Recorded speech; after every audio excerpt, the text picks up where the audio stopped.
તો દ્વારકામાં railway station road પાસે પાણી ભરાઈ ગયા છે। રસ્તા પર વરસાદી પાણી ભરાતા હાલાકી જોવા મળી। વરસાદી પાણી લોકોના ઘરમાં ઘૂસી ગયા છે।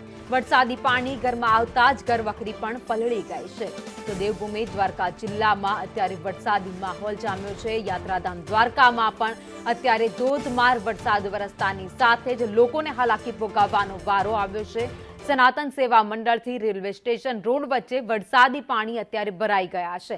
રેલવે સ્ટેશન રોડ વચ્ચે વરસાદી પાણી ભરાઈ જતા લોકોના ઘરમાં પણ પાણી ઘૂસી ગયા છે।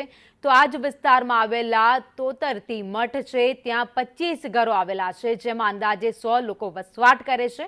ભારે વરસાદને કારણે આ વિસ્તારમાં લોકોના ઘરમાં પાણી ઘૂસ્યા છે।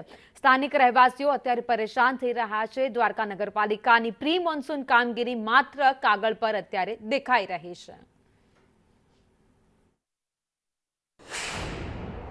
યાત્રાધામ દ્વારકામાં આજે વહેલી સવારથી જળબંબાકાર વરસાદ પડી રહ્યો, ત્યારે સંદેશ ન્યૂઝની ટીમ ગ્રાઉન્ડ ઝીરો રિપોર્ટ ઉપરથી આપને દ્રશ્યો બતાડી રહી છે કે હું આપને દ્રશ્યો બતાડીશ કે જે આ મુખ્ય રેલવે સ્ટેશન વિસ્તાર છે, જ્યાં યાત્રિકો તેમજ સ્થાનિક લોકો જે જતા હોય છે ને આવતા હોય છે ને અહીંયા અનેક વિસ્તારો આવેલા છે, રહેણાંક વિસ્તારો હાલમાં જોઈ શકો છો કે જે આ વિસ્તાર છે અહીંયા પાણી ભરાઈ ગયા છે। ક્યાંક ને ક્યાંક જે કહી શકાય કે નગરપાલિકાની પ્રી મોન્સૂનની કામગીરી છે તે માત્ર કાગળ જ ઉપર જોઈ આજ પહેલી જ વાર જ્યાં વરસાદ આવ્યો છે એક ધારો, અને આપ જોઈ શકો છો હાલના પાણીના દ્રશ્યો કે કેટલા લોકો વાહન ચાલકો પરેશાન છે।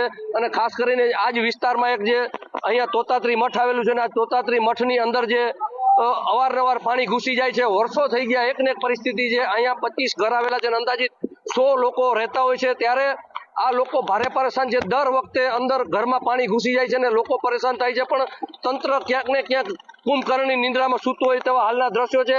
હાલમાં આ જે રેલવે સ્ટેશન રોડ છે, જે તોતાત્રી મઠ આવેલું છે ને અહીંયા અનેક દુકાનો પણ આવેલી છે ને ક્યાંક ને ક્યાંક હાલમાં જે રાહતદારીઓ તેમજ વાહન ચાલકો ભારે મુશ્કેલીમાં મુકાઈ ગયા છે ને નગરપાલિકાનું તંત્ર દ્વારા જે પ્રી મોન્સૂનની કામગીરી કરવાની હોય તે હાલમાં કાગળ ઉપર દેખાઈ રહી છે તેવા વરસાદના દ્રશ્યો કહી રહ્યા છે।